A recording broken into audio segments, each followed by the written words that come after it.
Қайырлы күн баршаңызға. Бүгін сіздермен бөлісетін ақпарат, яғни бау-бақшаңызға осындай арнайы тамшы деп аталады. Осыны әр тамған жеріне біз тұқымымызды сеуіп шығамыз. Мінекей.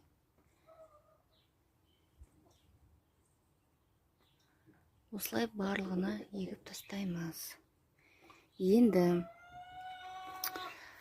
помидорларды ара қашықтығын қанша неше сантиметрден болу керек? Қазір сіздерге егіп көрсетемін.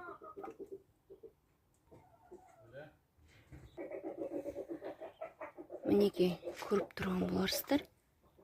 Мына жерде, мына жерде бар бізде тамшының белгісі. Және мына жерде, енді менде жылда осы болғаннан кейін бітеліп қалады, оны ашып-ашып жібереміз көмекпен. Арасына осындай бір тамшыны тастап отырып егетін боламыз. Даже екеу тастап кетсеңіз де болады, себебі олар өте үлкен болып бой бермей кетеді. Бірақ мен біреу тастаймын, себебі қырқып бәрін уақытылы жасап отырсаңыз жарайды.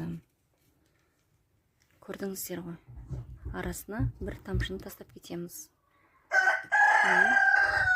Және міне, осылай барлығын дерлік егіп шығамыз.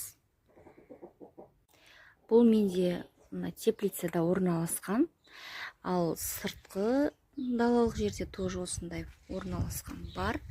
Енді мен оған, бізде күн салқын болғандықтан осы теплицаға ертерек отырғызып алам. Рассада алдын ала. Егер рассада егіп алдын ала далаға дайындайтын болсаңыз, онда жиі-жиі егіп алсаңыз болады. Олар кішкентай кезінде арасындағыларын далаға сыртқа отырғызып тастауыңызға болады.